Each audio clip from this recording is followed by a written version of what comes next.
did to do. I just made it Like myself. you took two double stuffs, you removed the ends, I you did. layered said double stuff together, and now Yeah. you have. So How- you made it two double stuff. How anabolic are these, Dave? Not very. Just no. They look. I think that they look. I think they're pretty anabolic. They have to be. What's up, guys? Welcome back to Blood, Sweat, and Gear. I'm Scott McNally. I'm here with S2H as always. He's our resident expert on all the weird and random compounds that exist in bodybuilding. We got a question. Who is this S2H guy in the last episode? So that's the answer. And we're back again with Dave Kalick, prep coach. And Scott, I'm going to tell you, he's like the mayor of bodybuilding. I haven't told this story, I don't think, but last year at the Olympia, we were walking around at Meet the Olympians. Dave was like, yeah, I'll meet you there. And so we're walking around. And I was like trying to get over to get an interview with Brandon Curry because it was about to end. There was like 10 minutes left. He was like, yeah, we'll just walk straight over there. Like every 3 feet, somebody was like, Dave, what's up, man? Everybody had to stop Dave and say hi to him. Like every single pro that was in the entire place. So I didn't realize it, but Dave is like, he's like a bodybuilding celebrity. Did you know that? It just shows how old I am. Actually, it just proves how old I am because I've been around for a while. But again, I'm an old motherfucker, and that's why I know everybody. Just because I'm old. Yes. So anyway, let's get this thing started because I know we had a topic. We've got a bunch of listener questions. You guys, if anybody watching on the live feed, if you want to post questions, feel free. But before we get to them, we did have a topic. The topic of the day is the value of protein in bodybuilding. I know that it really is going all the way back to basics, but Dave, you got some really good points about this. Can you begin to elaborate for us? Yeah, I mean, I think if you're trying to grow, I mean, this is just very one-on-one, but I mean, it takes protein. It takes adequate protein sources. For advanced bodybuilders, or even just people who just want to put on a lot of size, I mean, it's not necessarily the 1 gram per 2 pounds of body weight is not necessarily going to cut it or get it done. I mean, I think it's going to be the most important I mean, basically, essential fats and proteins are what builds muscle. And I'm not saying there's a direct correlation between the amount of protein and how big you're going to get, but I'm kind of saying that there's a direct correlation. I think that protein counts should be progressive as you go along. I'm just going to give you just an overview. For example, I'm going to use Adam Young, my 212, as an example. When we started working together, he was a light heavyweight. His protein, we took about 4 to 5 weeks to be progressive with his protein. He turned into a heavyweight really quickly. And this is not any change in gear, tons of gear. This is literally like upscaling his protein counts and, and fats and everything like that as well. During going from heavyweight to super, the list goes on, but the best example I can give you would be Stan McQuay. So keep in mind, Stan was, the division was originally 202, then it went to 210 and then 212. Stan had gone on and qualified in each of those divisions for the Olympia with wins. But his metabolism was so fast. But in order to create his 212 body, because he was never, believe it or not, never over 202, 203 pounds on stage. But I mean, I'm talking about a lightning fast metabolism. So just for him to just be bigger and stay big, believe it or not, actually, he had maxed out on 10 ounces of protein per meal. And we're talking about, 198 pounds. Eating protein counts that would be like a super heavyweight. But it took him that much protein to develop that much nitrogen in his muscle where he could actually stay voluminous and grow and be big in the class, Yeah. The reason why I'm saying it's interesting, there's a correlation to size is because when the classic division came out and his cutoff was 175, he'd literally be 25 pounds lighter. We had to make a miniature version of him. His protein counts came down to 6 ounces. And that's the only way where we could actually devolumize him, if you will, down to that kind of weight category. Yeah.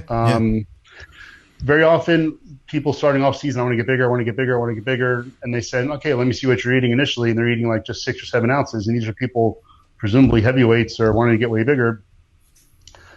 Right off the bat, I'll start increasing protein counts before I even think about necessarily carbs or fats. Interesting. Yeah, I mean, to me, you want to start with, if you're going to make, look, you need a caloric surplus to grow, right? Make sure protein counts are high enough. Otherwise, you're just going to, if your protein counts are high enough, it's going to lead you to be able to handle higher counts of carbs. Yeah.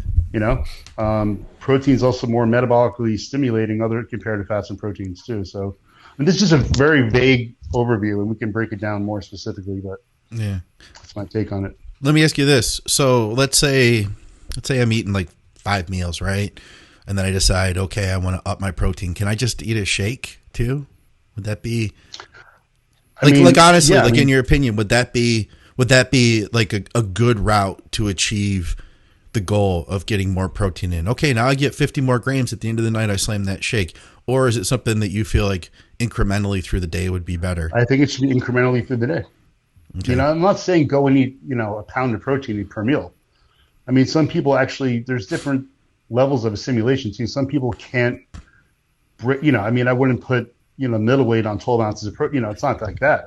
But, I mean, it's better to me to add, let's say someone's at 6 ounces. Okay, maybe, a week later, take it up to 6.5 ounces per meal, and then go to 7.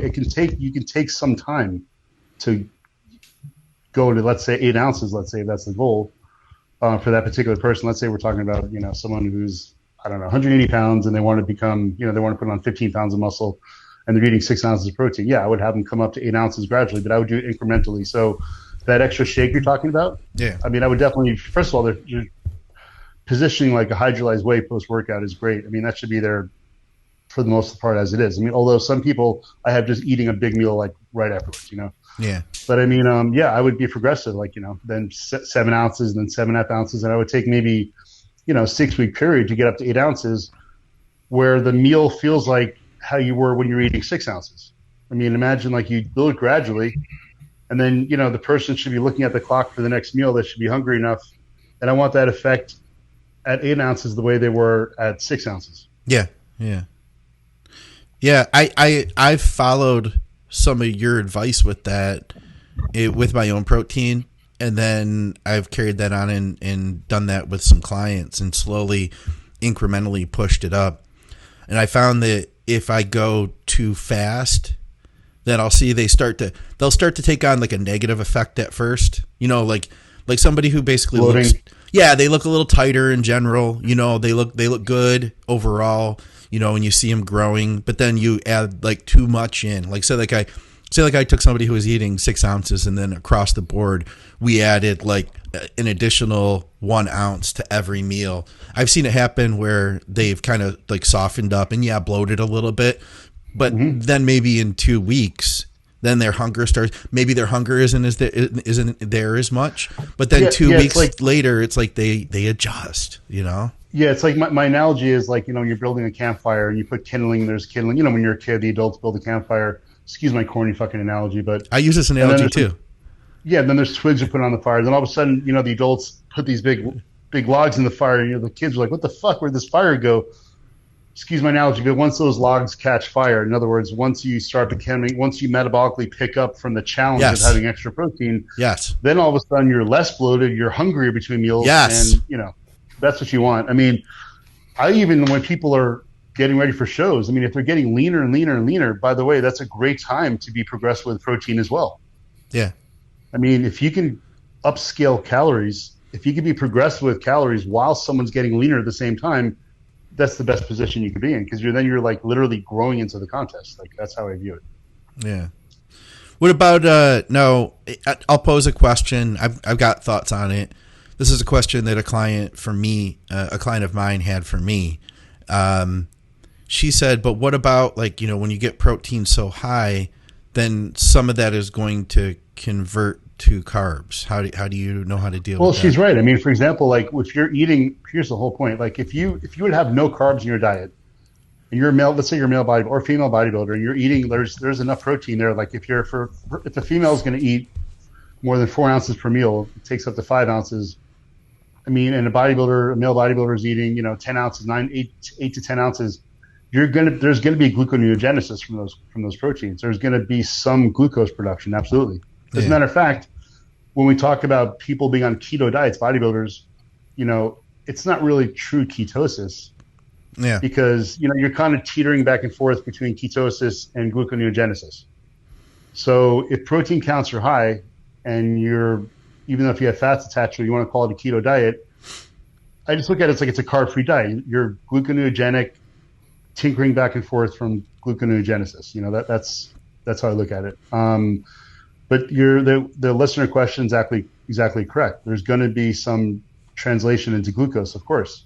Yeah. But think about this: it's not the abrupt, pancreas spiking, insulin spiking effect of taking down, simple carbs. You're not going to get a glucose spike that way. It's going to be, how do I say subtle. Gluconeogenesis is very subtle. That's correct.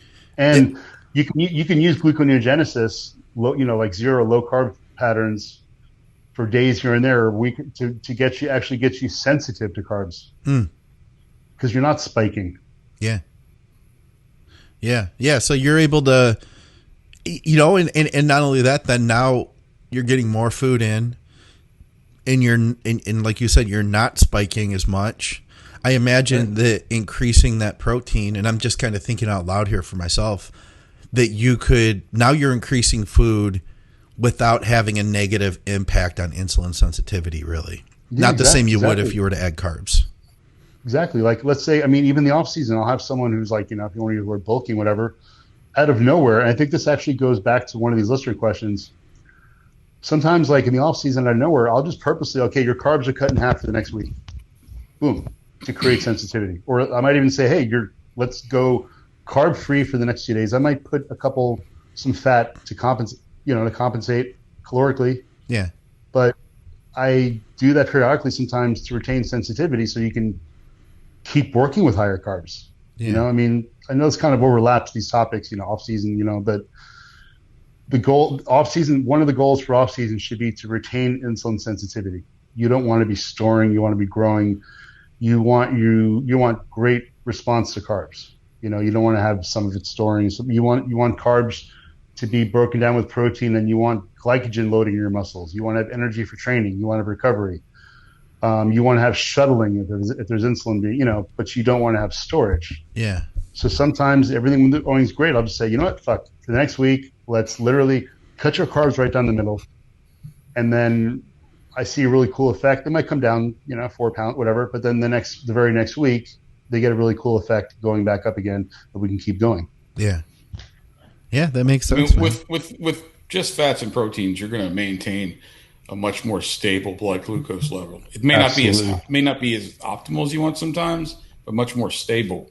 And so you're not having that's what Dave's about. Fix if you have insulin sensitivity problems, or if you ride the fat protein train, you stay very stable. And anybody that's like a listener can think of it this way. So you've been on a really clean diet, even though it might have some carbs in it, for a long time, and then all of a sudden you go out and eat a bunch of ice cream and crap, and all of a sudden your blood glucose spikes, goes way up and comes down. So that's what you're trying to stay away from. That's where the effects of just the protein and the fats keep you more stable. Mm-hmm. Exactly right. And like Scott, you're exactly. Also, it's funny because when people do like the Atkins, like let's say Atkins, like they're just eating like fucking pork rinds and all that stuff. Yeah. That's not a great way for the listener, by the way. That's not a great way of establishing or maintaining sensitivity, because those fried saturated fats are horrible for insulin sensitivity. You might not be spiking at the time, but you were not creating sensitivity. You're fucking throwing it off. And that's why like the worst combination for people get type 2 diabetes from fried foods with sugar. That's just the worst fucking combination. So just keep in mind what Scott and I, what we're talking about is we're talking about good fats, healthy fats. It's not like, okay, I'm going to go keto for a couple of days. Yeah, I'm going to eat, pork rinds and, all that other like Atkins kind of style stuff. You're just going to throw it off. And then when you do have carbs, you're going to store it. And like what Scott's talking about, when you have those massive spikes, that's where the storage comes from.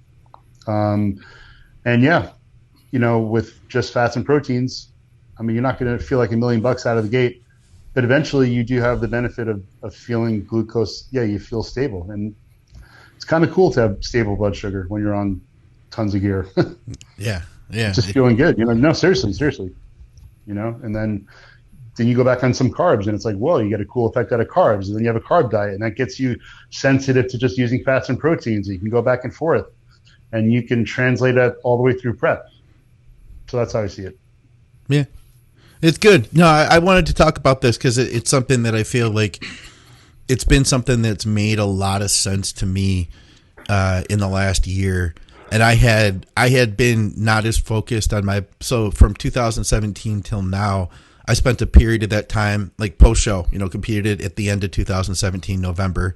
I took some downtime from really focusing on bodybuilding as much to focusing on clients, to focusing on the shows, the podcasts and stuff. And this last year now, I've been getting back into it, and I can see the direct relationship in my own life with increasing the protein and seeing what that does. I used to push the protein harder, but I'll tell you what, man, here's the thing is that I feel like protein is probably, it's less comfortable to push than eating an extra half a cup of rice. You know what I mean? Of course it is. And that's what, I think people really, they think like, okay, off season, I get a, caloric surplus. I got to develop, tons and tons of carbs. Yeah.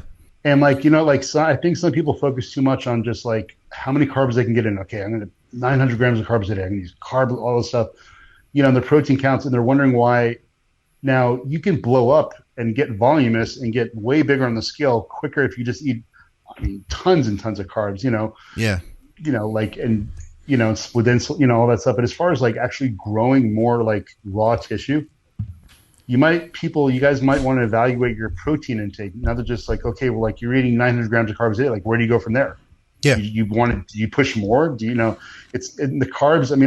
I hate the expression. It's such a cliche. There's no such thing as an essential carb.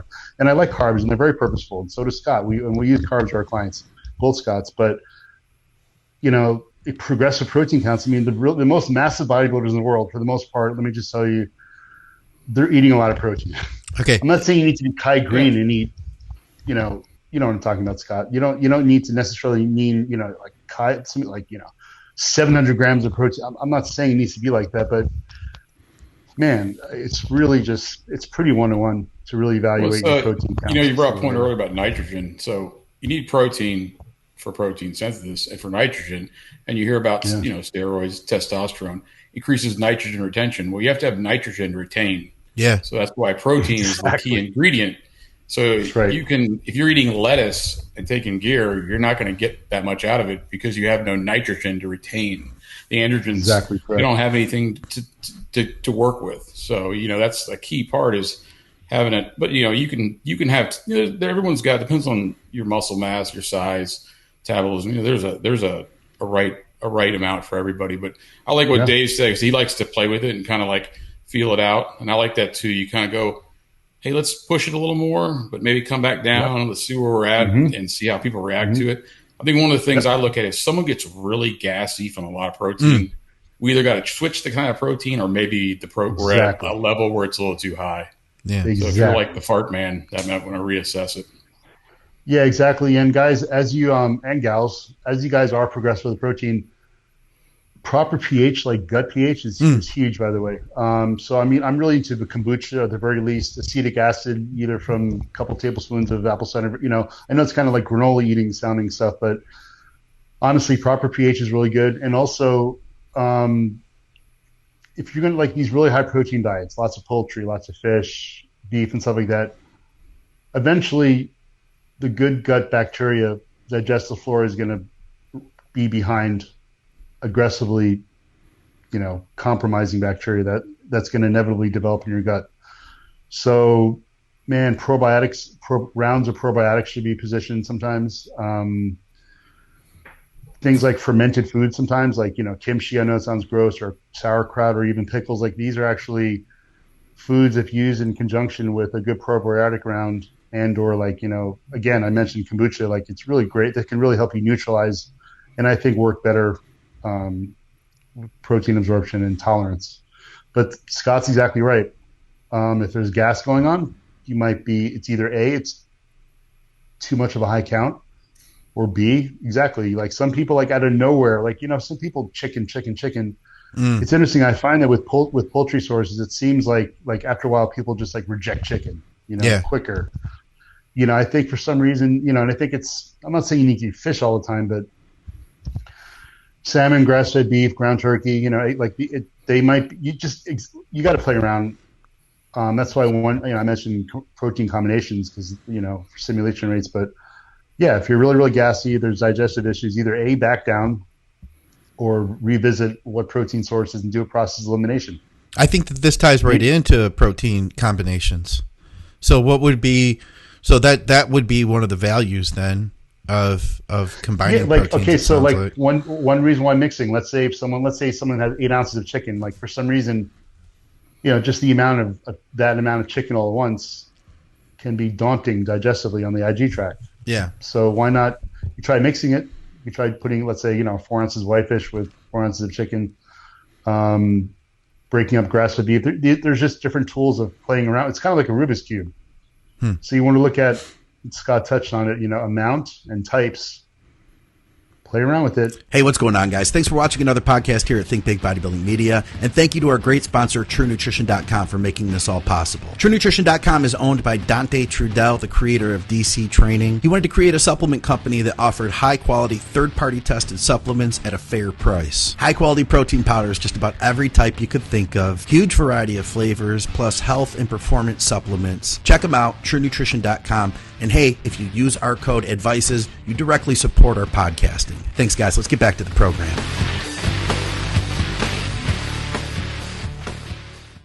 Hey, what's up, guys? Welcome back to Blood, Sweat, and Gear. I'm here with S2H and Dave Kalick. I'm Scott McNally. Of course, our programming is brought to you by True Nutrition. You could use our code ADVICES. We've got a bunch of listener questions, and anybody who's watching the show, you're welcome to drop some questions here in the live feed. In fact, we have a question in the live feed, so I'm going to take that one first.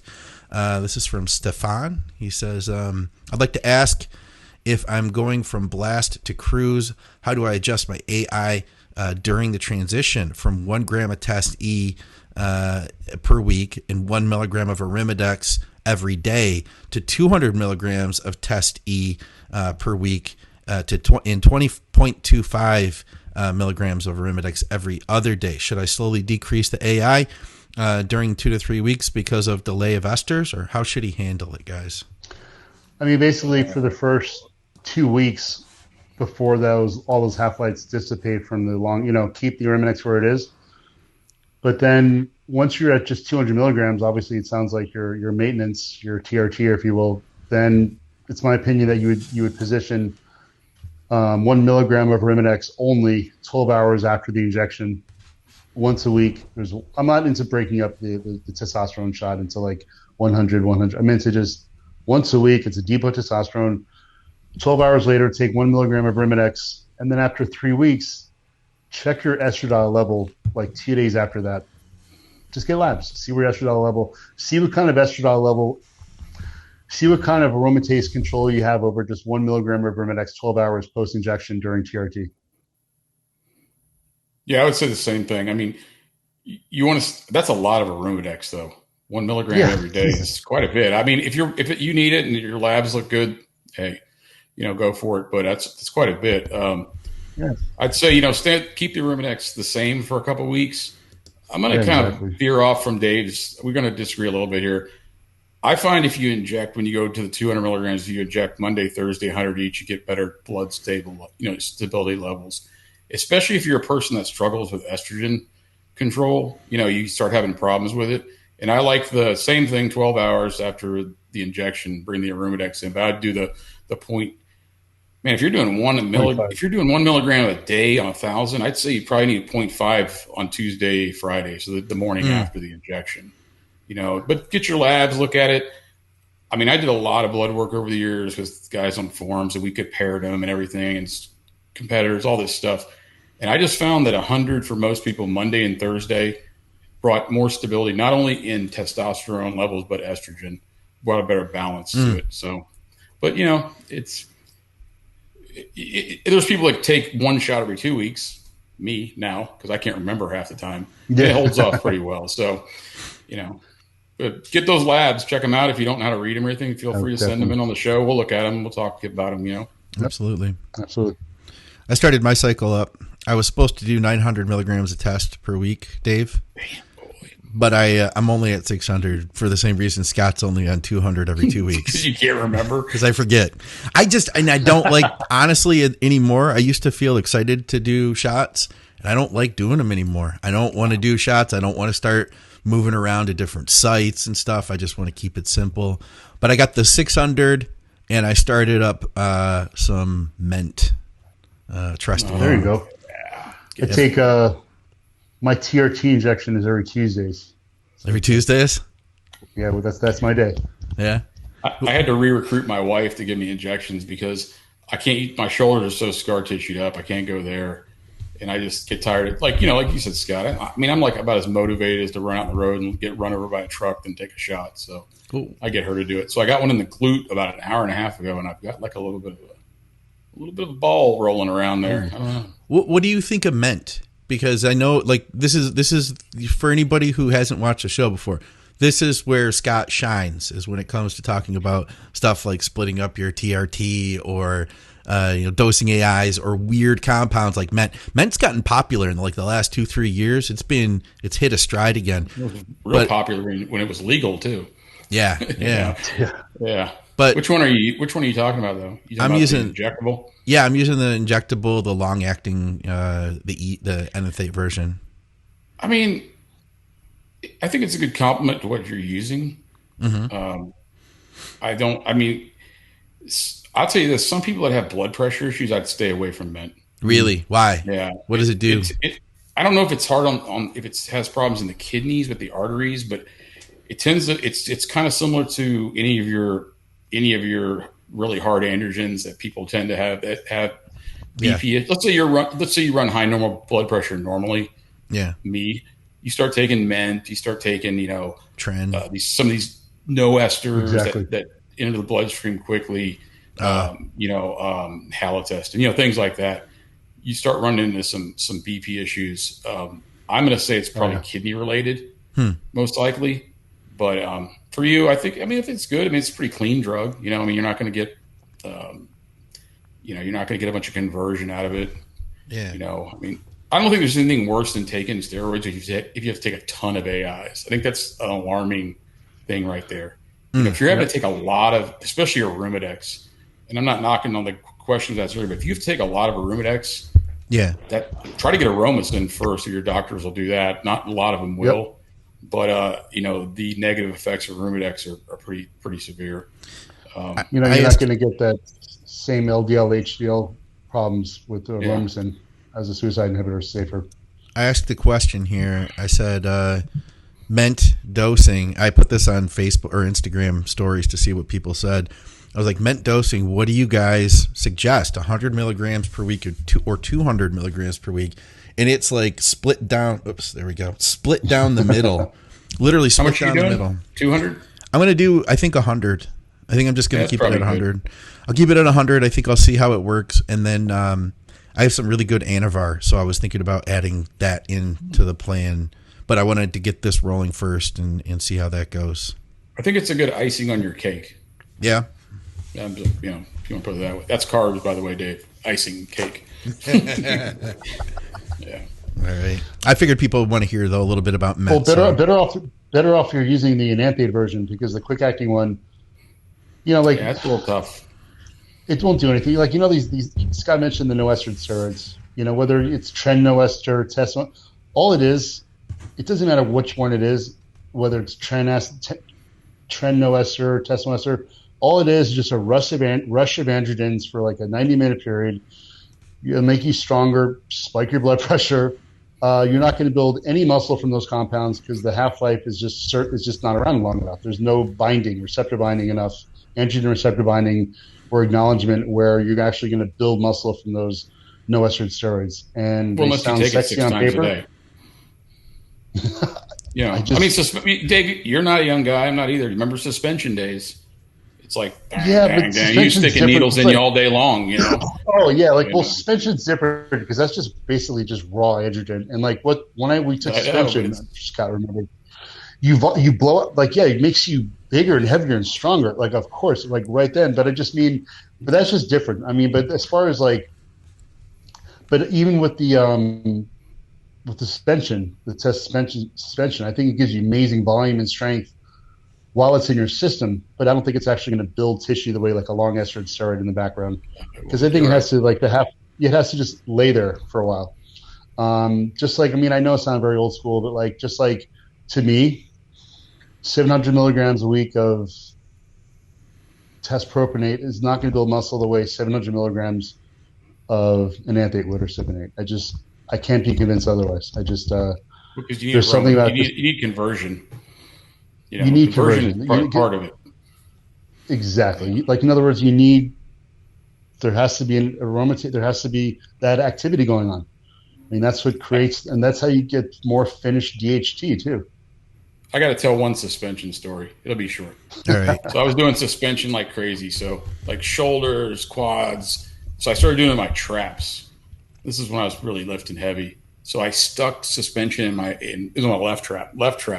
Ow. About an hour later, I go to the gym and I'm doing like shrugs, like 405 tank top on. I'm like, and all of a sudden it's like a baby goat got milked. It was like, I had a little geyser come launching out of my trap. You're kidding like me. Like whitish pussy. It was the suspension coming back out. You're kidding me. No, it was just like a little spray. It was pretty It cool. must not have gone that far. Wow. Clearly, it didn't make it where it was going. Yeah. So, you know, Good Lord. Good Lord. It was a little naughty when I started it. You know, I was like, suspension's naughty anyway. But, you know, I used to mix it up with some other stuff. But this was just a straight up one. I was like shrugging along, and all of a sudden, and my lifting partner's like, "What the? Is that a zit?" I'm like, "I don't know." It's like squirted up in the air. It was a suspension. Pretty cool. We laughed. I thought it was funny. Kind of resembles yeast infection. Well, it's not near my yeast infection area though, so I was pretty sure it wasn't that. All right, let's see what we got here.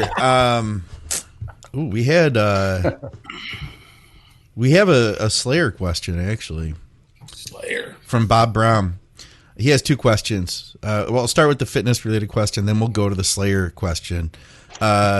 He's an older dude, 65, and he wants to bulk, but everything goes to my belly. What does he say? He says, what should he do? He says, go heavier, 6-day split. He says, I'm currently doing 3 full body workouts and 2 legging body part isolation workouts per week. What does he mean all his weight goes? Like he gains fat in his stomach? Yeah. Well, his insulin sensitivity. Kind of like the conversation we had earlier. Take growth hormone. That'll fix that. But, you're joking, right? I mean, the older you get, the weight goes to the middle. You start losing, you start having blood glucose issues, stability, insulin sensitivity. It happens, but, I don't know. Especially at 65. I mean, I know this maybe not the sexiest answer, but start off with labs. Get a full endocrine panel. Get a comprehensive metabolic panel. See where your thyroid levels are. Get fasted glucose. I mean, like, things might be so off the charts where maybe there is a thyroid problem. Maybe your fasted glucose is 120. Maybe your A1C is through the roof. I'm just speculating, but I mean, especially that age, pick and choose your battle when it comes down to calories too.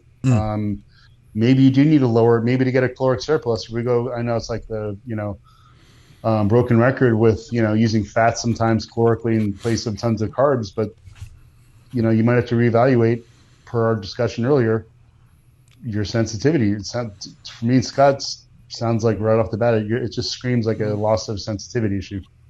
That and your natural conversion aromatase from when you get older, your testosterone, your aromatase enzymes increase, and you increase more of your natural testosterone to estrogen.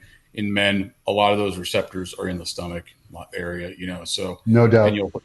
So that's prostate area. So I'd get labs and check it out. If you're eating clean, you're working out and stuff, and you're putting on weight in your midsection, definitely labs would be the start. Yep, no doubt. And other question is, so for starters, so we got a Slayer question here. I need to give the audience some background. Dave, how many Slayer concerts have you been to? Since 1990, 58. 58. 58. We're talking about, keep in mind, my wife and I, we were flying to different cities, and, over the years, that's like a midlife crisis kind of thing recently, especially last 3 years. They retired last year. But yeah, 58 shows since 1990. 58. You were at their last show even, weren't you? Oh, yeah, of course. A lot of traveling. And I can honestly say that I do definitely have some hearing issues because when they play indoors, ridiculously loud, yeah. So 58 shows since 1990. I was talking with Dave one time, Scott, and he was telling me about how he got kicked out of a Slayer concert for being too rough. Well, I actually was in a mosh pit at a Rage Against the Machine concert, and they told us to calm down. This was like happening in this country. This was like in the last year. This is like in the last year. This is 2 years ago. So I love this guy more every time I'm in front of him. So this was 2 years ago. Playing in Denver. I dragged Dorian to it, although he's now a Slayer fan. He's a musician too. He's into it. So this is outdoors, and this is like a Fiddler's Amphitheater where they normally have like bluegrass concerts and stuff like that. Yeah. So Anthrax opened up, and then it was Anthrax, then Lamb of God, and then Slayer. So I got to admit I have anger issues, whatever. So during Anthrax, I started, when it gets going, I can't really hold back. So I started, evidently, according to the security, I was throwing a couple hammer fists. So they gave me a warning. And I was chill. And then when Slayer came on towards the end of the show, some guy just like barreled into me, whatever. And like, he's like elbow hit my face, whatever. So I'm not going to lie, I kind of started driving through the pit and kind of checking him a little bit, punching him while I was doing it. And then they removed me from the show. And they said, we gave you a warning, and they said we could technically press charges because you're striking and all that. So, yep, there's that. That was 2 years ago. All right. So favorite Slayer album ever? It's a big question. Man. It's a big question. So I don't see a more challenging a question than like than any of the bodybuilding ones, huh? Than the bodybuilding questions. Yeah, I mean, I'm sorry. I'm gonna give you two. I'm sorry. Okay, that's all right. That's all right. I gotta say, Rain and Blood. Yes, that's what I was gonna say.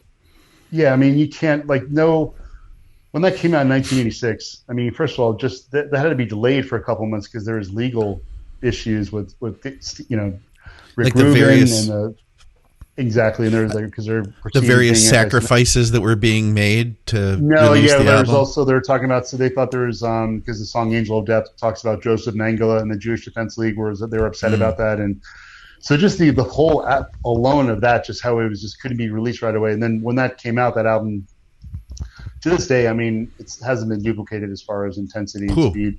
Yeah. And then I would say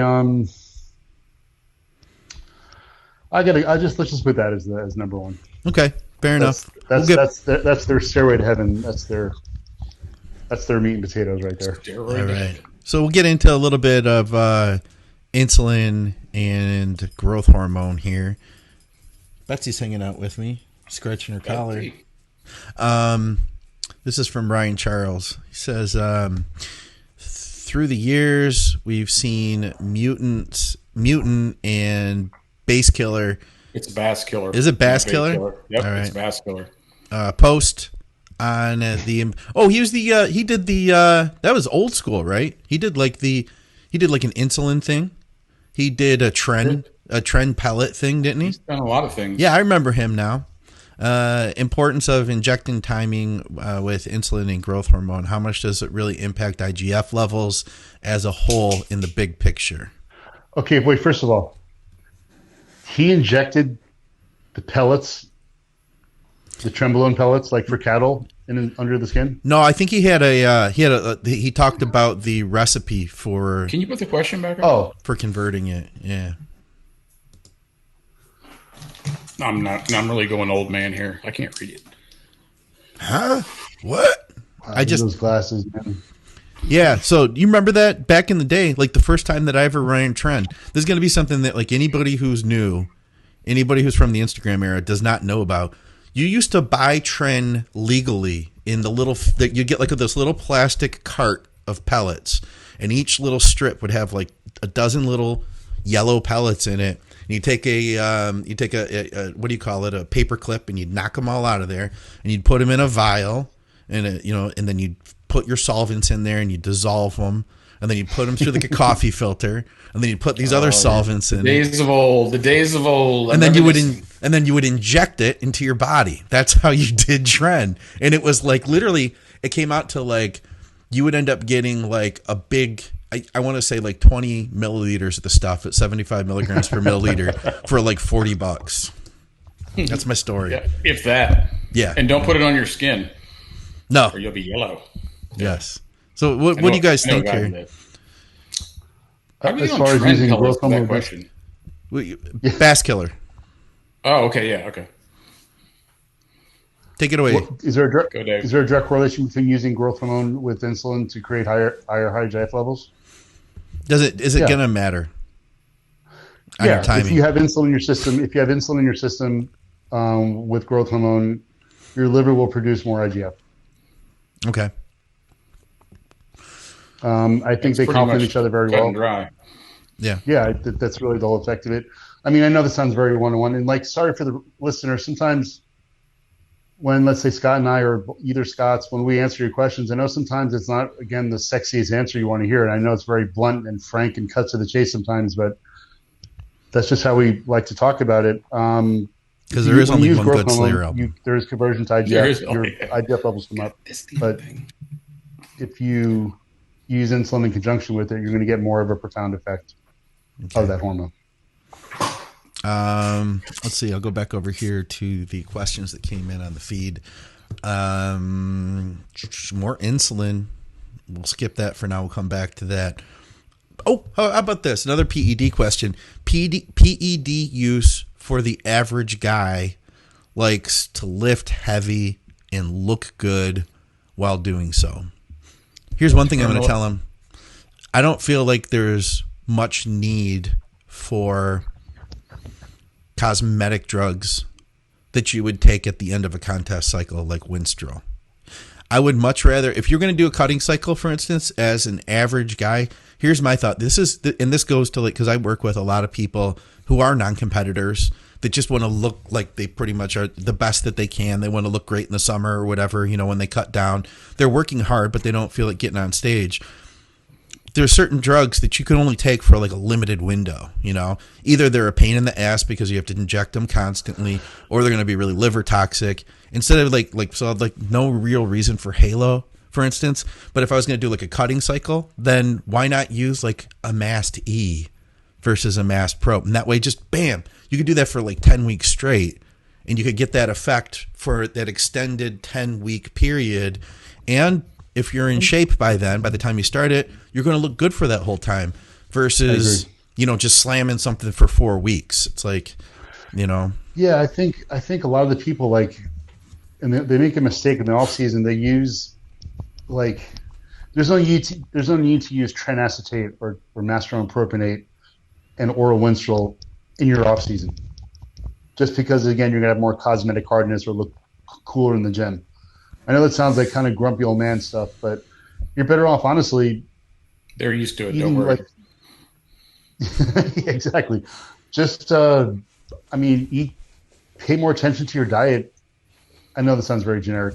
Pay more attention to your diet. Maybe implement some cardio so that you're leaner while you're doing all this. So you look, quote unquote, look good as you're doing it, as the question was posed. Anytime you can, and Scott, you made a really good point. Anytime you can avoid using quick esters, avoid them. Because first of all, for health purposes, the quick esters, there's more side effects with the quick esters. There's more side effects with DHT derivatives. There's more side effects with the sexy drugs. There just is. And if you can avoid them at all costs, what's a good PED in that case? For me, you would use, if it's a beginner, believe it or not, DECA doesn't sound so amateur, but DECA is a great first level nandrolone steroid to use before just some people, you hear about these 18-year-old kids and they're doing a shot at Tren every day. To me, it's like, where do you go from there? Start off with using some DECA and some tests. I know it sounds very old school and old-fashioned and very 1980s like, but you can get a great effect from taking, for your first cycle, 600 milligrams a week of tests and 400 milligrams of real DECA And you might even be able to get away with like Novadex with a SERM, with a selective estrogen receptor modulator, compared to aromatase inhibitor your first cycle, depending on what's happening with estradiol. If you're kind of a recreational, like, weekend warrior kind of a person, that sounds like the question of the listener is, again, man, I would pay attention. I mean, maybe some Anavar to free up some free testosterone while you're doing your testosterone, whatever. But I would really or maybe some Mastrone and Anthate, as Scott mentioned, something like just long estered stuff, safer. And here's the thing. Overall, I think here's the difference is that somebody who's competing, their goal is to look a certain way on one day, or right. Maybe it's several days if they're doing several shows. But, the concept isn't about walking around looking awesome. I mean, I think some people think it is nowadays, but the reality is, if you're competing, your goal is to look your best on one day, and that's the reason that we set the cycles up the way that we do. And everything's going to culminate to that look your ultimate on that one day. It doesn't really matter what you look like those other days, if you're flat or whatever. If you can take a cycle where you're going to look good, feel good too. I think that's another aspect. Take a cycle where you feel good, then I think that those things you're going to end up having a much more successful, fun time, and you're going to enjoy the experience and the process, and get to enjoy. Like if you're cutting and you're on Master on Enanthate, you only have to take it twice a week, and you're going to look good for that whole duration versus like just throwing it in for the last 6 weeks. Yeah, and honestly, you're going to feel like shit on trend. Yeah, like this. Yeah. It's cruddy. I just let someone. Like to the question, the listener, I would just say what I'd say to most people that are just want to use some gear and they go to the gym, normal life, just take 200 milligrams of testosterone cypionate a week. Testosterone's king. There's very few people in the world that will ever have natural levels that 200 milligrams will take you to. If you want to split hairs, I actually like three ester sustanon the best for somebody like that, because it gives you kind of a short, middle, long ester. But that's all you need, I can't agree. I can't agree more. It's just amazing to me. I really wish sometimes that there are more questions. I know I sound old fashioned, but sometimes I just wish there were more questions. I mean, these are all great questions, guys. Don't worry. And we're passionate about how we answer them. But I just wish there was more nutrition and training questions. I mean, again, these questions are great, and gear is obviously a huge part of it. Those are coming. I'm just saying, here's the thing too, Dave. We get into spurts, I think, where it'll be like all GH questions. Scott knows this because we've done this for literally almost 100 episodes now. But, and then it'll be like all training questions, and it'll be like all growth hormone, DNP. All DM. We had a stream of all DNP questions. And I love talking out. I love talking about all this stuff. And Scott, as well as I do, I like to put on my nerd glasses, even though I don't. Yeah. But I mean, I guess but it's like how the way Scott just answered, it's basically like, you can't go wrong with using some testosterone. Test is king. And I guess what I'm trying to say is that it's not, again, that's another, it's not an intricate, I guess it's just a very basic answer for. Yeah. I mean, I'm going to throw out my PSA I've given before. If you're getting your gear not from the doctor and you're not well versed on some of it, what you might think you're getting is probably testosterone anyway. So, sure. Just go with tests. It's simple, works, and all that. All right. I got a diet question for Dave. IIFYM versus meal plan approach in the off season or for general population client. Do you have a strong preference or more success / adherence with one approach versus the other? I'm thinking about especially of those with a busy non-fitness related career or with their family and kids. I think you have to strike a balance. I think you're going to need, in that case, some variety. I think there should be structure to foods, but you should have it where, let's say, meal 7 is, let's say, or meal 5, whatever, either 7 ounces of grass-fed beef or 7 ounces of, let's say, salmon, or, things that are more interchangeable, so there can be more flexibility in the busy individual. But I can't go as far as saying if it feeds your max, because to me, it's like, let's say we're talking about, okay, the goal is to get in 250 grams of protein a day. If you want to meet your max, and you just did whey isolate at 250 milligrams, it's 250 milligrams, 250 grams, you're going to be limited to how you look and how you respond to, let's say, just whey isolate. Like, you need a variety. To me, I'm not if you guys don't or know already, I'm not a meet your macros kind of person. To me, food behave differently.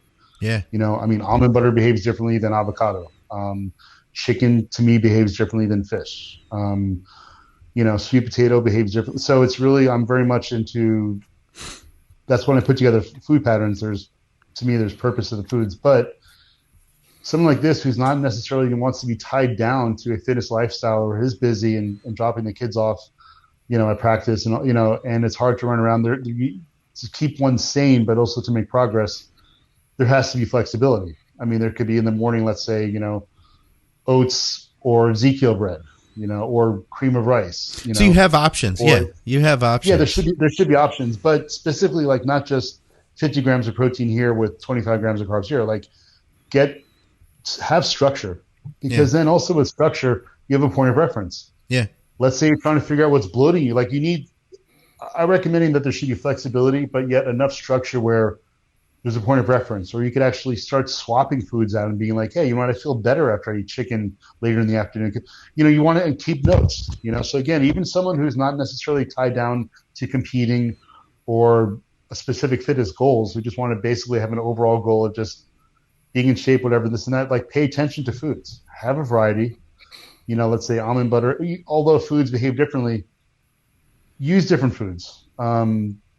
Have variety, use olive oil instead of avocado, or use cashews instead of almond butter, use grass-fed beef instead of salmon, use ground turkey instead of chicken. Have these things as an option, but just, take note of what's going on. Even though you're not really getting ready for shows or have this huge, photo shoot, whatever, it's cool to reference and see what actual foods are having an effect on you.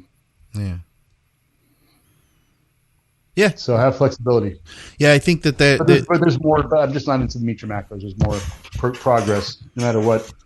If it's a competitor or non-competitor, there's going to be more progress if you're actually using specific foods. That's just my take on it. All right. Let's see what else we got here on the questions over here. More drug stuff. A bunch of drug stuff. How about this? Will your body get desensitized to protein if taking, this relates to our first stuff, I think, our first topic. Will your body get desensitized to protein if taking in 1.5 to 2 grams per pound of body weight for several months? If so, would it be a good idea to take it down, say like to 0.75 grams per pound periodically to resensitize your body to protein? I think you want to look at the other way around. You want to use protein to resensitize your body to carbs. That's how I look at it. To me, if you want to be, I don't think you lose sensitivity to protein. I think there's glucose intolerance, that kind of loss of sensitivity. And that, if you want to say sensitive, if you're talking about sensitivity, think more along the lines of glucose tolerance, insulin sensitivity. And that's going to be with what you do with your carbs, in my mind. I don't think you lose sensitivity to protein. Now, if you're not competing and you don't really use gear anymore, just some TRT, whatever, then you don't need the same protein counts at that point. But if you're trying to grow and or maintain, your protein counts should be either progressive or they should stay where they are. I wouldn't want to destructure protein, because then one thing is if you're all of a sudden you take your protein down a couple ounces, you might metabolically become less challenged, and then you start having a lower metabolic set point. Yeah. So you want to use protein to maintain your metabolic set point. And I think if you want to look in terms of losing sensitivity, it's more, you want to think about more glucose intolerance, or lack thereof, glucose tolerance, insulin sensitivity, and play around with and deconstruct your carbs. I had a follow up here from when we were talking about insulin and growth hormone. Insulin lowers growth hormone, though. So how would that increase IGF-1? Now I can tell insulin doesn't lower growth hormone. Go ahead. Growth hormone can diminish your insulin sensitivity. Well, he's talking about naturally, like output, like that you are not going to see. I think that's where there's confusion coming in, because you're not going to naturally produce growth hormone in a high insulinogenic state, just like you're not going to produce. That. So is he saying both exogenous insulin? And he was talking about. He was talking about. I think he was looking at it being like from what you're naturally producing. So I'm confused. I think that's what it is. Is that it doesn't. So. Well, insulin, how about this? I mean, like one thing. Okay, if there's too much insulin being produced, let's say in your pancreas, like if you start using too much, if you start producing too much insulin, or you start using too much insulin, you're going to lose sensitivity, and then if you lose glucose sensitivity, you do produce less IGF while you're taking growth hormone. But this is so. I think though what he's saying though, this relates to naturally produced. If you inject growth hormone, what is happening with like you won't produce growth hormone when your insulin levels are high, when your blood sugar levels high. I mean, see what I'm saying though? That's where I think the question. Maybe if I'm not answering or thinking correctly, but let's say like I don't know if this is a roundabout. But it doesn't. What I'm saying though is it doesn't matter. He's not talking about injecting it. He's talking about that has to do with natural production. So I think that there's some confusion. So you're saying if your pancreas is producing a lot of insulin because you're eating a ton of carbs, does that diminish your own natural release of growth hormone? Then yes, it does. Yes. No, I think that in that environment, if you take growth hormone, it might reduce the fat burning properties to it. But he's not taking any. Natural both. That's where there's just like I think there's some confusion here. That's what I'm saying. Because we're talking about two different things. You and I. Yeah, I mean, I think if someone, like okay, if you go to bed, like for example, if you go to bed with a ton of sugar in your gut, in your early stages of sleep, you'll probably produce less of your own growth hormone. Yes, exactly. So I get that. Yes, for sure. If you're overweight and you're borderline type 2, your growth hormone's low. But if you're injecting growth hormone, it's irrelevant. If you're using like a peptide that makes you release growth hormone, that's something different. But like if you were to take iron or CJC with a ton of sugar in your stomach, you'll probably wind up releasing less of your own growth hormone. Yes. So then you would have less IGF. So correct. Indirectly, yes, you have less IGF. It's not. He's right. It's not direct, but that could be that fact. Secondary effect. Stefan's back with a DC training question, so we'll go there. What do you guys think about high intensity, low volume training like DC? Because most scientifically based people like Mike Israetel all the time are talking about volume is the main driver of hypertrophy. First, Stefan, I would suggest checking out, if you want to message me after the show, because Scott Stevenson and I have done some really extensive discussions on this on the Muscle Minds podcast. There's a lot to it. There's a lot to the topic. Basically, volume versus intensity is what it comes down to. I think that there's validity for both sides, but I'll let you guys take it. I mean, tell us a little bit about training, Dave. Instead of answering that, just tell me, man, what you're a coach who works with a lot of really big dudes, including big IFBB pros. What has worked for your guys? Well, I know I'm annoying sometimes how I answer these questions, but I mean, there's more than one way of skinning a cat. You're talking about you want to recruit muscle fibers. So sometimes you can do a ton of volume, or you can do short, brief workouts with a higher intensity. But God forbid you did high intensity with volume too, right? I mean, basically, I know this sounds very old-fashioned again, but it's these compound movements that are progressive overload is the way of doing it. I think after a while, if you're training, you can do a lot of high volume in a shorter period of time too. I think if you're in the gym for more than 90 minutes, 2 hours, you're doing 7 different exercises for chest. I think after a while, it'll become counterproductive.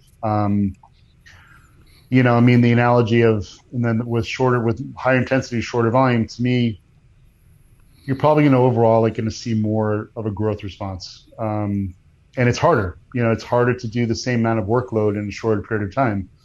John Hancock wrote a letter. Actually, it was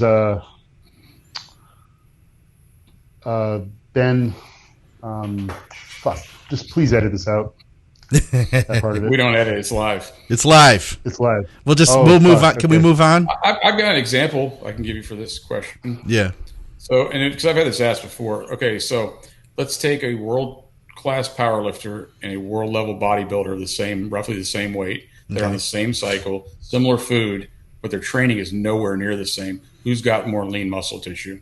Probably the bodybuilder by a long shot. Yep. Scott Stevenson and I have talked about this, I feel like, extensively. Like, we've talked about it I can literally say now for hours and hours. And he's a guy who's really good at looking at the studies and seeing all the sides of it. I think there's a lot to it, but I think that the more trained, if I can try to sum up my current thoughts, the more trained you are, the harder you have to push, the higher your intensity has to be. There's no doubt. That, the effective reps when I'm in the gym are not going to be as many as, like, if I'm working with a guy. If I'm training with a client who's basically brand new, everything he does is going to be, effective. And for me to get a stimulus to grow, I have to do something that I hadn't done before. And I can tell you that I spent years and years doing volume, high volume, very high volume. Like when I say it all the time, like when I worked out with Shelby Starnes, we did back workouts that were like 2.5, 3 hours long. Leg workouts were 3 hours long plus. And that worked up to a point. It worked up to the point that it didn't anymore. And I had to change something. And the only thing that I've found personally to work has been to try to get more out of less. I've had to, and for me, what it's been is increasing my ability to recover. I couldn't recover from those workouts anymore. For me, I just don't have the recoverability to do that. But I can get in there and work really, really hard for an abbreviated period of time and then get out and recover and then go back and do it again. Well, I remember those days. More You'd come to the show and your CNS was shot. Yeah. You'd be like in your chair, like slumped sideways. And you were shot mentally because of it. I remember that. Yeah, those intense workouts. There's progressive overload, shorter duration workouts as you get going and more advanced trainer, because again, you can just progressively more and more volume is not going to stimulate anymore. And again, it goes down to if you're doing bent over rows with 275, you're getting 8 reps. We talked about this in the last show. Then put maybe even if it's just a 5-pound plate on each side, get the same amount of reps, or get more reps from the same weight. Either way, there should be a challenge, whether it's more reps of the same weight or more weight for the same amount of reps, or handling or better with form. Either one of these above 3 is a stimulus. Doing one more exercise while you're already tapped out and exhausted for another 15 minutes you're just beating a dead horse. So you have to find ways of stimulating, and you're probably, as you get older, and again, these workouts should become shorter and they should be more challenging. And guess what? It's going to require more intensity to challenge yourself in a shorter period of time to get results where your muscle fibers then have to respond and thicken up and grow. And again, as Scott was saying, this happens, muscle doesn't grow during stimulation, it happens during recovery. And if you find yourself doing 2 or 3 hour workouts every day, training 6 days a week, you're going to become overtrained, your progress will stall, and if anything, you'll regress and become, if anything, catabolic and not sleep, and then the list goes on. Stimulate or annihilate. And everybody, here's the other thing. That's what Lee Haney said.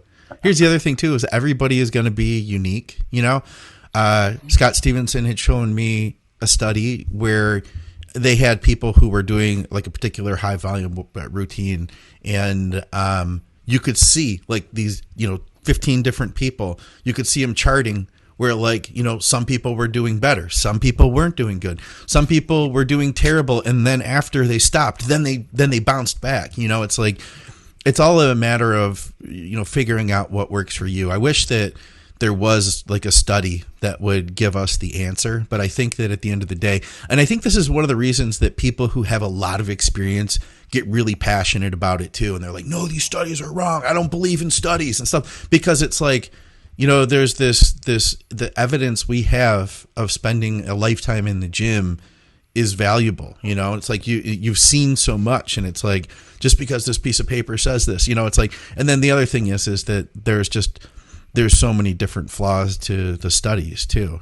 so it's like being able to read them. So I don't know. Yeah. The plus minus that people don't understand. And the ratios is very confusing. Oh, Stefan does listen to every episode of the Advices Radio stuff, so he knows everything about Scott Stevenson then. So appreciate you listening, man. What else do we got here? Oh, we had a question about corticosteroids from Max Holiday. Max Holiday lives out there in Texas. Holy shit, I can't see that. He does bass fishing. I think that he could be S2H's best friend. So cortisone shots for pain relief, pros, cons, effectiveness, long-term, and is there potential for additional damage based on having a false sense of better function? I think he nailed that. Yes. He also says, FYI, these things are for the shoulder is what he's looking to inject. Yeah, I've had my fair share of them, so... Yeah, cortisone shots definitely, especially when you're talking about mostly taking them for tendon injuries, ligaments and stuff. I mean, they have their place, but I've definitely taken too many of them before some injuries and then re-injured myself on top of it. So that false sense of safety. Cortisone, there's some stuff that shows it'll lower your testosterone levels. I don't really think it hits you that bad. I think it's kind of overstated. But if for a normal usage, and if you're getting them all the time, maybe. But Yeah, and also Scott, let me ask you this: if they're used chronically, let's say for elbow or shoulder, let's say, after a while, don't you actually produce like less synovial fluid as well in those areas? And like you become and like build up scar tissue. And you start riding the brake pads. You start metal on metal, and it's a quick fix, and they're connective tissue. Yeah, they have their purpose, but I think it's a limited use purpose. If you're using them, I'd say a lot is like you're going to get one. Well, most doctors won't give you one more than I think it's twice a month or so, or 3 weeks. I think it's every 3 months. Oh, they backed off that far? I think so. Not my Pakistani doctor, but anyway, you got to be careful with them. That didn't sound racist at all. No. He looks just like the guy flying the 9/11 jet, I swear. All right, let's move on before we get a strike or something against us. Meanwhile, there's a terrorist cell right now, like making centrifuges. Yeah. What do we got Want to here? get back at us. Oh, I'll knock this one out myself really quick. Stefan is back. He's asking about handling acne. So he was just on, I think, like a grandma test. And if you're prone to acne, I think that's no matter what. I feel like, so what I found was injection timing, even with a slower acting injection, if I broke it up into more frequency, that helped. So going to like a long acting test even every other day when I was getting breakouts, that seemed to help. Going to a short acting like Tren, going to that every day seemed to help. But I find that the worst time, and I'm sure these guys will agree, the worst time that you get acne is like when you're coming off and that your hormones are in fluctuation. They're going up and down. You can't really control it anymore. He says he's already using antibiotics. Big factor, and this seems, you got to get it under control first. I would say don't cycle again until it's under control. And for some people, if you have a bad reaction, I really think that's going to mean doing something like Accutane. But if you do that, then you got to do it through your doctor. Like when I say I've seen Accutane through research sites, I mean that I've used Accutane from research sites. And it worked, but I don't think it was the smartest move,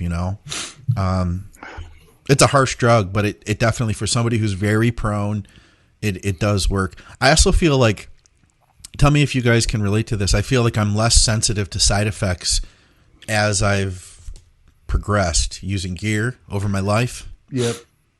Usually you see more sebaceous acne in the when younger people and earlier cycles. One thing is speaking of sebaceous acne, like the sebaceous glands get clogged from hormonal fluctuations, as you said, coming towards the end of a cycle. One thing is topically speaking, if you're having issues, try to experiment with, like, believe it or not, I know, like ivory soap, things that are non scented or anything like that, just basic pH, soaps that don't have all this fancy smelling stuff in it. Your You might laundry find soap, yourself, too. yeah, exactly, and like mild exfoliation and stuff like that. You'd be surprised, even if it's facial too. Like a lot of times, just washing your face. I know it sounds very generic, but washing your face several times a day with medium, temperature water just kind of keeps your sebaceous stuff kind of, open more. But yeah, Scott, you're right. If you have deep sebaceous stuff and you're, these big, huge bolus kind of acne stuff and cystic acne, Yeah. that's a whole different animal. You'd want to certainly wait till it dissipates, A, before cycling, and B, you got to see a dermatologist. I mean, they might, Accutane, or there's some other compounds, but yeah, I mean, it can be tricky. But again, as you said, it's usually towards the end of cycles, or as you said, as time goes on, you get less side effects. Usually, it's people in their late teens, early 20s, low 30s that have more of the acne. But yeah, The more stable your blood levels are, even if you're using steroids, the lower the problematic it could be, less problematic. Yeah. But, I do think what I found was that was true, except for when the doses got really high. Like, you get to a point with it, for me, like at a gram a test, it's like, even if they were super stable, it's just so much androgen. It just would, my whole like surface of my skin would get inflamed. It was bad news. Okay. it's weird. Like some guys, they won't break out on tests, but as soon as they add like Deca, Oh yeah. they'll start breaking out. It also depends on the compound. So it's weird. It seems like nandrolone steroids, like in younger guys, like nandrolone steroids, like Deca or Tren, there's more of like that oily, sebaceous kind of stuff, And it seems like on the other end of the spectrum, like Masteron propionate and Anavar and Winstrol and stuff like that can do the opposite, where they actually dries out your sebaceous glands and gives you just drier, leathery skin too. Primobolan is a good drug for people that get acne. It is. All right. David asks, insulin while dieting, pros and cons, and ideal applications. He says, unless you've covered it hundreds of times. We haven't covered it hundreds of times. So that was nice of him to give us that caveat. Always touch on that. Yeah, I mean, like sometimes, insulin can definitely have its purpose during prep. I mean, a lot of times, let's say, for example, when there's a high carb day, you could use, insulin paired with it. If it's a big, long, high carb day, you could attach some Humulin R to it because you're going to get a 6-hour double peak, We talked about this last show, Humalog is obviously more for post. But yeah, it can be used. As a matter of fact, like in the beginning of a diet, I definitely won't use it. Let's say there's a good amount of body fat to lose in the initial stages of prep. It definitely won't be there. But as a person gets way leaner, I like to use it sometimes, like with carb cycling and during higher days. Not every high day, but especially towards the end when someone's really, really lean. And like if someone's having their glutes are carving out and they're really getting shredded, I like placing it. I like placing it on high days when it's appropriate. Some people are not candidates for that at all. Some people, they can't even get remotely near it. It also depends on if the individual's using it in the off season, if it segues into prep. There's so many different variables, but it can be effective when someone's lean during prep on certain days. All right. Let's see what else we have here. We had 2 people actually ask about Slayer. Okay, here's one that I really wanted to touch on too. Joshua Hauserman asks, can you please explain how pre-exhaustion fits into your training? Why would you implement it? And why does it work or not work? Well, Scott answers. You want to go first, or you want me to hit it? Well, I always look at pre-exhaustion like warm-up, in a way. I mean, coming from powerlifting and stuff, pre-exhaustion never really was one that really I got excited about.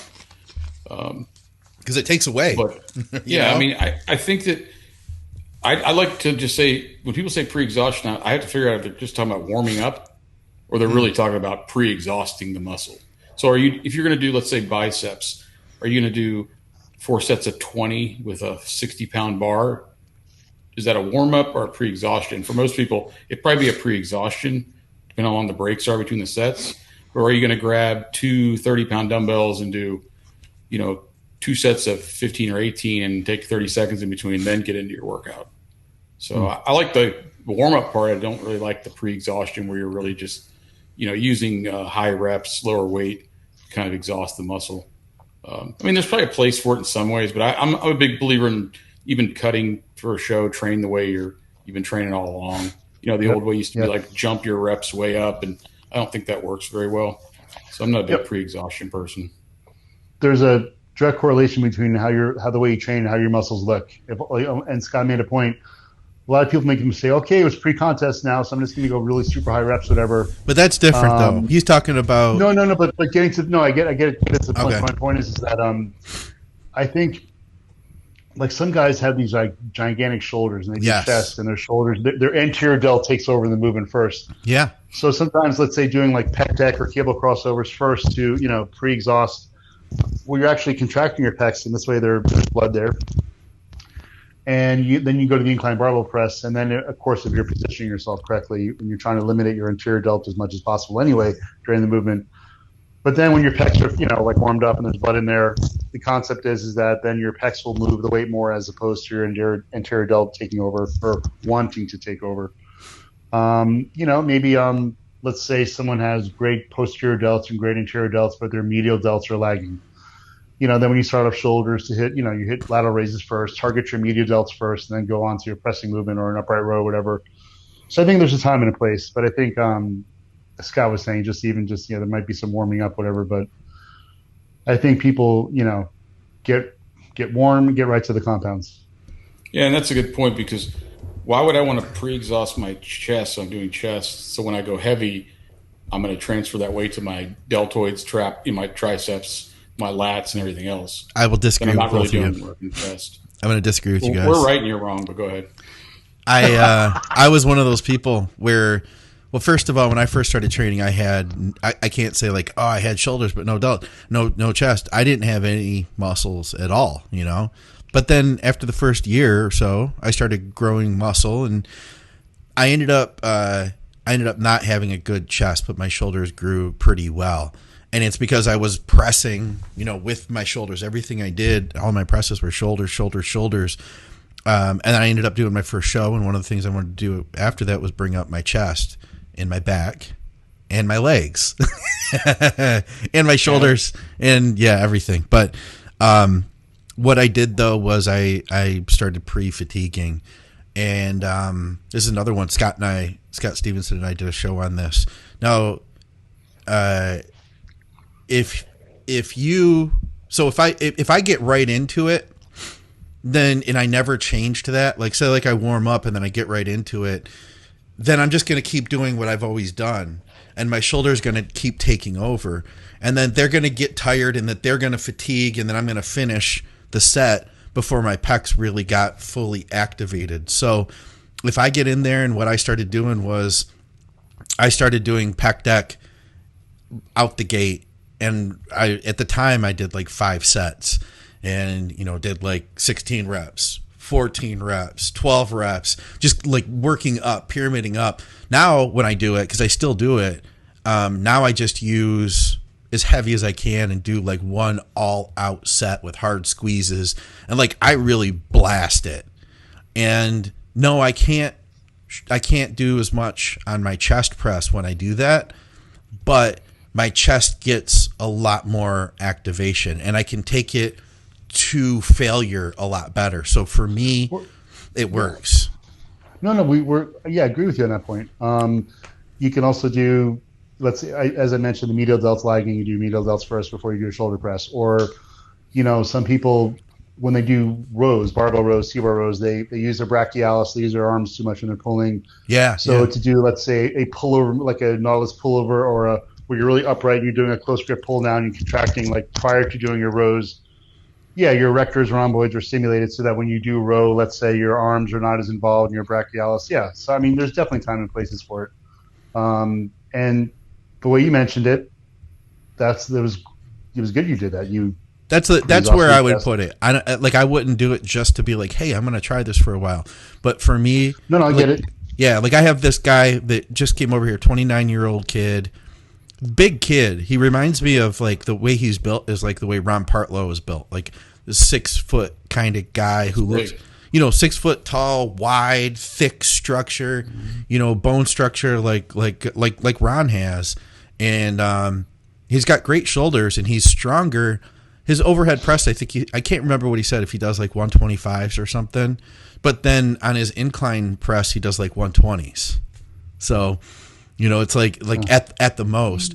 And so we went back, we started working together. He came over yesterday, we trained, and that's what I'm prescribing to him, is to pre-fatigue his chest, because his shoulders are just going to crank all day long. Yep. And that pec is just never going to get activated. It is humbling because you're probably not going to be able to press as much as you can when you get to the chest movements.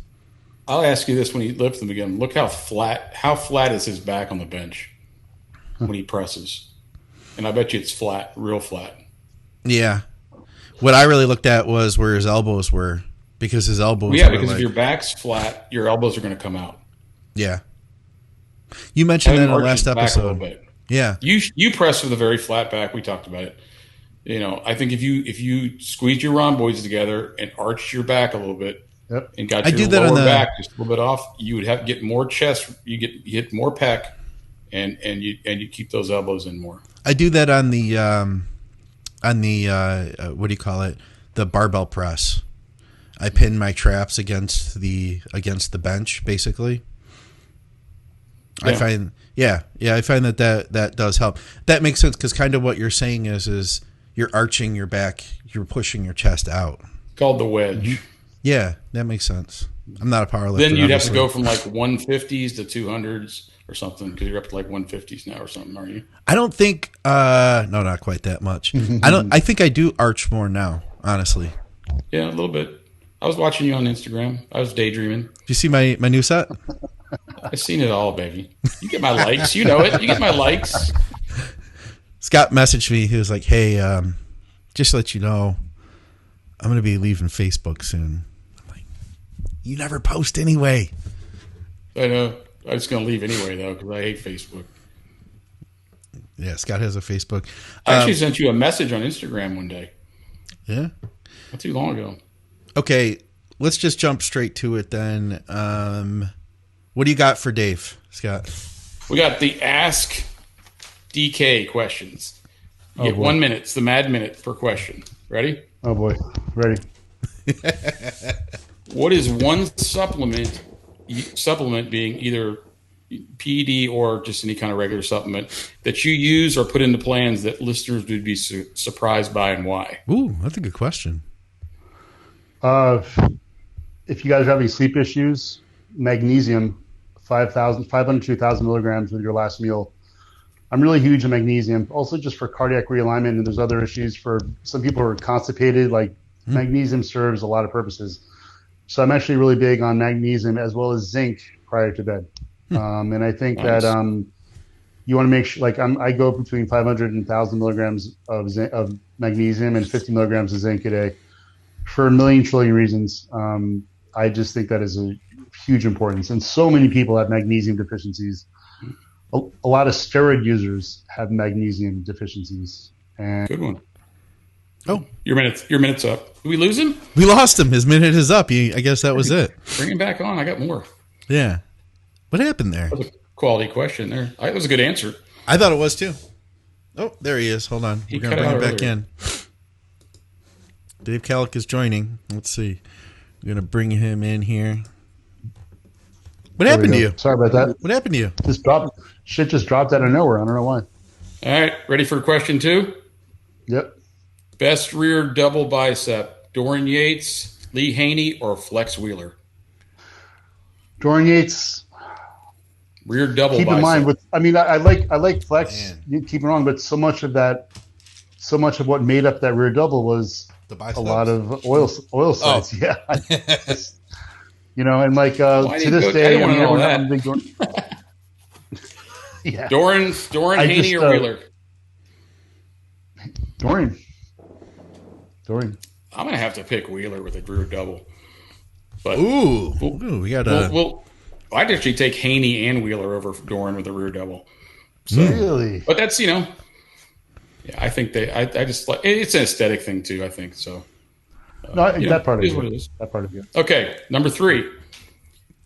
If you could only coach one former Mr. Olympia and as your only client starting tomorrow for the rest of your life, who would it be? Anyone, any former Yates. Mr. Olympia? You mean like while he was at his peak? No, why he was at his peak? Yeah. Yates. Dorian Yates? Yeah, I already worked with Sean Roden for his first one. For his first Olympia prep. He looked fantastic with one. you too. Just remember, this is the only client you'll ever have again for the rest of your life. Dorian Yates.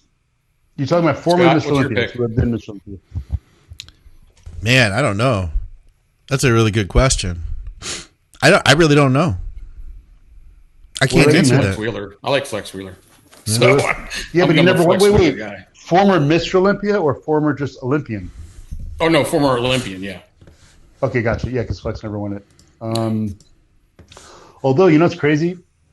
Renel Jean-Vier, years ago, Oh, yeah? I actually trained with him, and I Old learned a lot school. about bodybuilding from him. Yeah, and actually, for you listeners to know, Renel Jean-Vier, he took second to Sean Ray at the Arnold Classic in 1991. He beat Sean Ray, as far as a lot of people are concerned. But this guy was just a freak. I wish I could. It would be great. It would be fun to work with him currently now, if that were possible. I mean, he's long since retired or whatever, but this guy was so ahead of his time. Yeah. Talk about shredded glutes. Tell you what, Tony Pearson had a good rear double too. Yeah, he did. To this day. All right, You see number Tony 4. did it. Okay. Who would bench more, Skip or Mrs. Skip?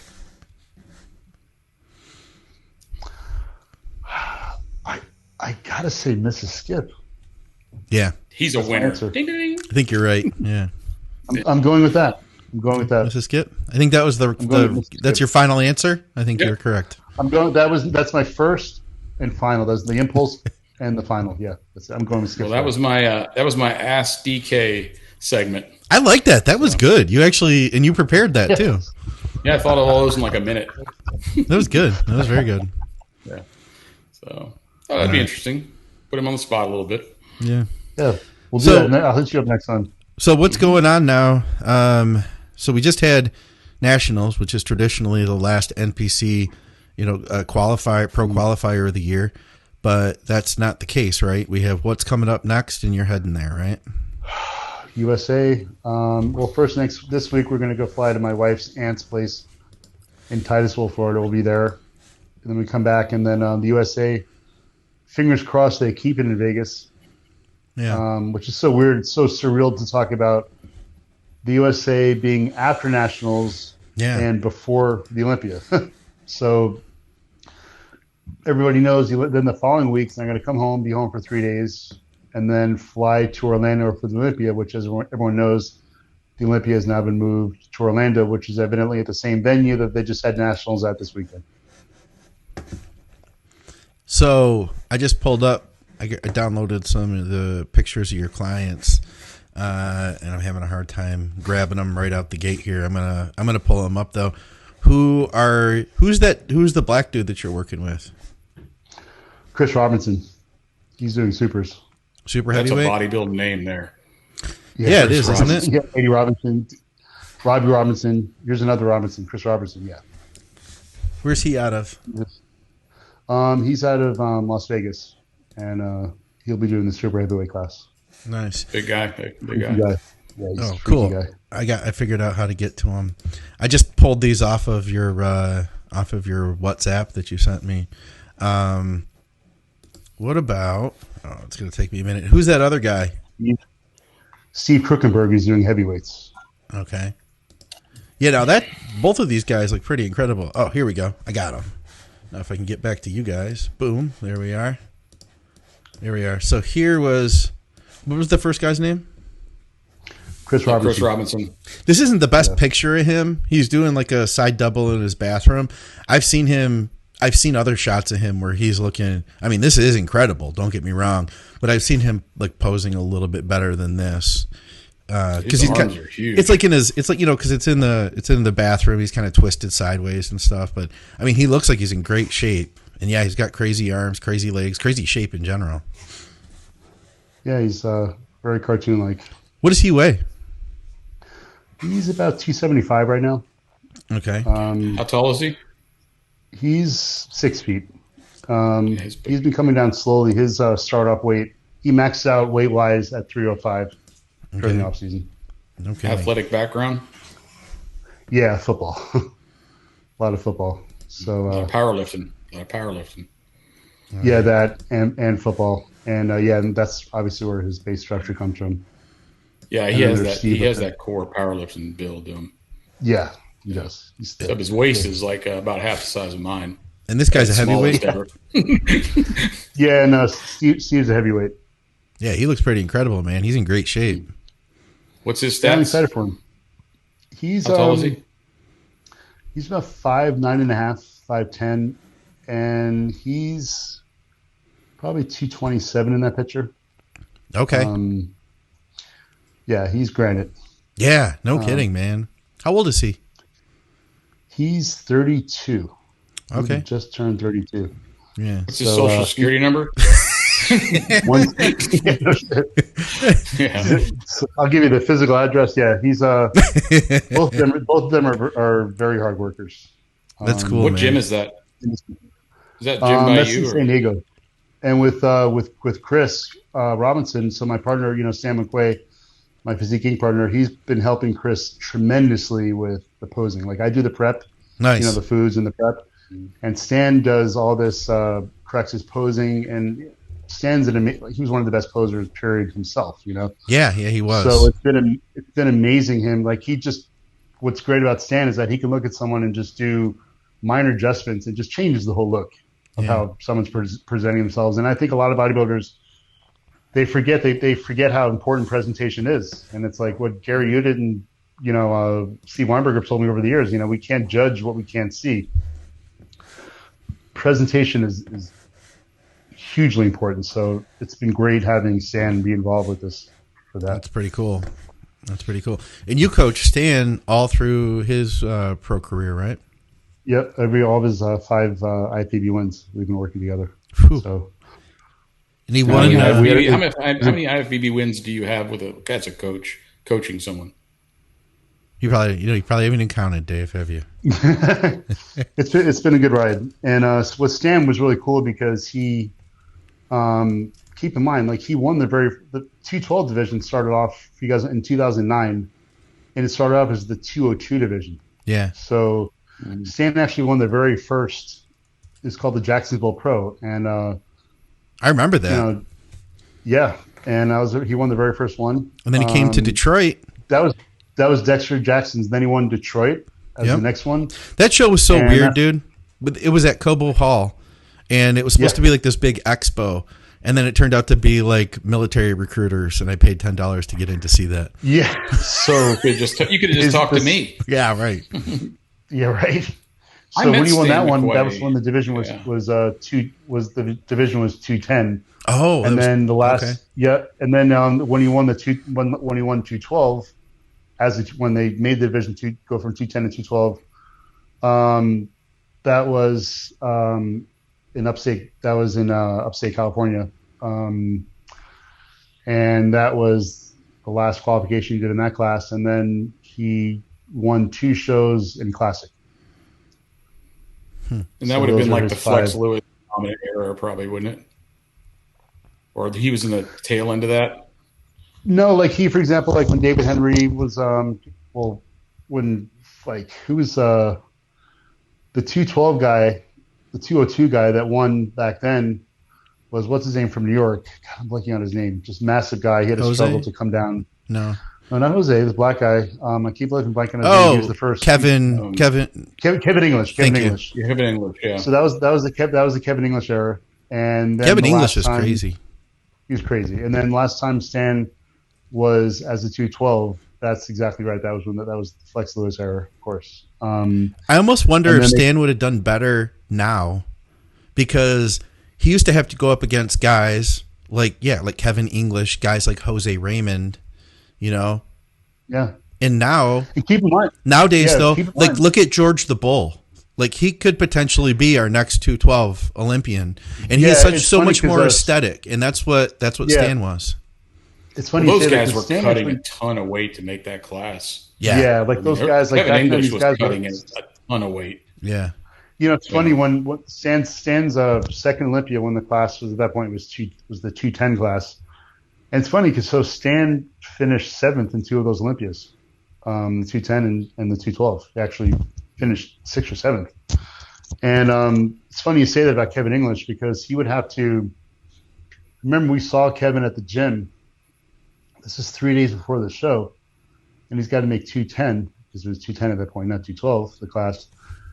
And we're like, Kevin, how much do you weigh? And he was like something like 227 or something like that. Yeah, like he was like 240 like 3 weeks out, and then like 3 days out he was like 227. He had to lose like 17 pounds, and he's like, yeah, I'm just not eating or drinking. So I know a guy that worked with him for a while, and he said it was a lot of weight. Yeah, and it was right at the end, and it was a lot of weight. Yeah, it was crazy. Like 20 pounds in a week. Yeah. Yeah, no, literally, yeah, exactly. Like 17 to 20 like pounds. Wrestlers cutting for weight. In 3 hours, like he would be like spitting, going to the sauna, like everything you can imagine exactly to get down to weight. And he really was like 240, like 2 weeks out. Yeah. And he would literally come down and lose fucking 30 pounds in 3 weeks. I think I remember specifically he was 242 3 weeks out. Yeah, just crazy. You have to lose all that. So back to Scott, back to Stan. He won his final show too. What show was that? That was like down in the Caribbean or something? So the first classic physique show he won was Utah. He won that. And then the very last show, the retirement show, wrestler. We flew out to the Dominican Republic. Yeah. And having him win that show as his retirement show is priceless. You can't. He qualified for the 2019 Olympia. He could have done that, right? He sure did. Yeah, but you're so, burned out at the point. Yeah. And I'll never forget that night because, there was just a lot of celebration that night in the Dominican. Let's put it that way. You'll never forget it, but you'll also never remember it either. Yeah, I don't remember most of it, but it was fun. It was crazy out there. It was great. It was great to see him win, the very last show. Yeah. I haven't been. So you're going to be going out to the Olympia. So you're going. So this is all going to be all back to back. Basically, you're going to USA's. Well, actually, you're going to visit the. You're going to first visit. We're going to visit my wife's aunt. My wife's aunt in Titusville, Florida. Then we're leaving this Tuesday. We're going to come back the following Monday. And then the following Wednesday, I have to fly out to Vegas because there's also the Masters USA the day before the USA. Oh, yeah. So I have to get out there on Wednesday because I have a Masters USA client that's competing on Thursday. Okay. And then the actual USA clients. Right. Then we'll come home. That's Sunday. And then I fly out Wednesday the following week to Orlando for the Olympia. What do you think about Stefan just asked us, too. He was like, what do you think about the special invite of Big Ramy to the Olympia? I didn't even know he was going. Yeah, I remember he had COVID. He had to drop out of the show, and then they invited him. Okay. I think some of that was tied into the fact that, keep in mind, it was like 3 calendar days prior to that Flex Lewis said he had to drop out because of his shoulder. Yeah. And knowing that Big Ramy would be a big draw, they granted him the invite. Yeah, that makes sense. They wanted to keep it big, keep the show exciting.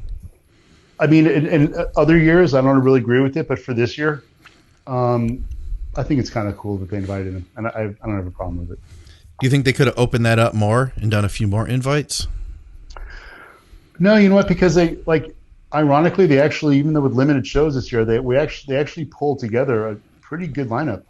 If you think about it, I mean, a lot of guys are getting their visas. I really hope that that we can see what's his name get his visa, Hadi Chopin, because to me, as you know, for me, he was a star of last year's Olympia. He took third, but let me tell you something. Nothing against Brandon. Brandon's amazing, round and everything like that. But to me, again, Hadi really was like everybody, like he was the star of the show. And, if it was any other contest, I see him, he would have been the winner. I just think he just looks so fucking nuts. And he's one of the guys where everyone was like, let's put it this way, your eyes were drawn to him more than anybody on stage. Yeah. Okay. I'm not saying he's a better bodybuilder, but he certainly, those three spots with Brandon, could have been flipped around without a problem. Yeah. I think, and I'm a big Curry fan, and part of it was because I kind of saw it coming. Like I saw it like before the Arnold. I was like, oh yeah, this guy could do some really crazy stuff, and then he did. And then from there, he was like on everybody's radar. So I kind of felt like, I had been following him, and since he was amateur, really, I remember him turning pro. So this last few years, I've been a real big Brandon Curry fan, and I'll be the first to say he was not the best Brandon Curry at this last Olympia. But when I talked to him about it, we did an interview after the Olympia. It was with Scott Stevenson, maybe. He said that, everything just like went perfectly for the Arnold, and he was just getting better and better. Versus the Olympia, it's like his body just wasn't cooperating with him, and they never had to pull food down before. Like going into the Arnold, they were adding carbs to keep him going. Going into the Olympia, they were trying to pull food back, and he was eating less. And I think now, with all the time that he's had, and maybe even COVID could be even possibly helpful because he hadn't had to like travel as much. He could just like hunker down. Yeah. I think we're going to see a really amazing Brandon, and I think he's going to be dangerous. I believe Brandon will be at his best. And keep in mind, like William Bonac was in that top three, and William's phenomenal too. But I think what we really saw was see him there. Orange. Yeah, probably not. The apple orange pair of those three, And I think you're right. Brandon will be sharper because, look, let's face it. It is most of the guys. Like, let's say you take a regular year or shows. It seems like the guys when they qualify early in the year, I'm going to say 9 out of 10 times they look better at their qualifying show than the Olympia because you got to do these peak one more time later in the year. You have estradiol levels creeping up at there's so many different moving parts that become cumulative, which can then go wrong. Where in Brandon's case, like he had to come down with calories and not, there's no doubt it's hard. And I think you're right. I think we're going to see some cool looks from these guys that were already qualified that didn't have to compete this year. Like you might see a really cool look of Nathan Daasha, let's say, for example. He didn't have to do any shows. Or some of these guys that are already qualified, you'll probably see some really cool looks. I think that's why I think Hadi Chopin, I think he'll look scary. And I think Big Ramy should look pretty amazing too. Hadi, keep in mind, he was only 217 pounds last year. Yeah. 217. And keep in mind, he was destroying guys like the 6'1", like he was killing those guys, and Jesus. Akeem Williams, those guys, he was killing them, at 217.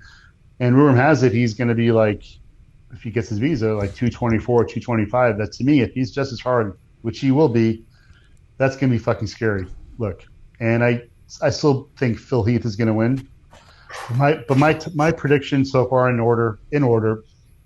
Oh, here we go. We got the predictions. Yep. Phil. All right. Yep. I'm going to give you top 5 in order. I think it's going to be Phil, and I think Brandon because he was last year's, and I think he'll be better. And I think Hadi will be solidified himself in third again. If William did make it, I see him as fourth. I could see that. I see Ramy as fifth. Dexter or Rolly swapping out sixth. That's my go-to right there. Rolly's a wild card. Yeah, because if he's on, like if he was on, remember at the Olympia the year prior when he got third, and he won the fans award. Yeah. If he took that look, he's going to be in the field. He's going to be top 4, top 5. It's just the way it is. But if he's off and he's cramping on stage and spilled and filmed over, my analogy to him is like a funny car. that's going to either tear straight down the track and just blow everything away, or he's going to explode. It's going to be one of the two. It's like not going to be in between. If he's like last year where he was not lean enough, filled over, cramping, all that stuff, it'll be the same kind of a thing.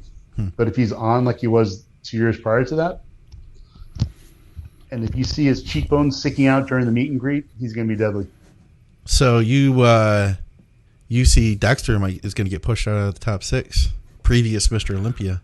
No, I think he can. I think he stays in the top 6 if someone if the Rolly Winklers are off. If one of the above guys is really, really off, but I just can't see him overwhelmingly volume. I just don't. Size. Those guys I mentioned are just on. It's not going to happen now. Yeah. I would love to see him in the top 6 last year. Yeah, Dexter. I'm not trying to be negative. How old is Dex? 51. 49. He's 50 now. No, he's 50. He is 50 now, and I think he's going to turn 51, or he's just about to. I know he was born in 1969, like I am. So he's 50 or 51. Yeah. Yes, I'm that old. Yeah, I wish I looked that way at 50, but yeah. Yeah. Yeah, right. I got my 25-pound bar over here I'm fixing to work on in a minute. So. All right. Well, let's get out of here. It is remarkable how he looks. Yeah, let's go. Yeah, he's something else. Thanks for being with us, Dave. We appreciate it. Likewise, guys. Thanks for having me on. Great time, Dave. Thanks for coming out. Yeah. Thanks, Scott. Next time I'm going to have a Q&A for you. I'm going to rattle out 4 questions. When you're down my way, look me up. Okay. I'll take you out for some good steaks. Scott, no, that sounds great. We'll definitely. That was fantastic. Scott came up with the questions, the Ask DK questions today. Great. That was fantastic. I know McNally was stressing that because he's like, this guy can't think of anything good.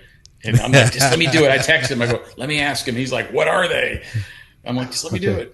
That's good. That's good. We should make that a segment. The best question, it goes without saying, was who benches more, Miss Hill or Skip or Miss? That was the best question. Yeah. Miss Hill. Hey, we know that. And everybody watching the live feed, thank you guys very much. We appreciate all your questions and for spending your Sunday nights with us. We enjoy doing this with you guys, so thank you for being here too.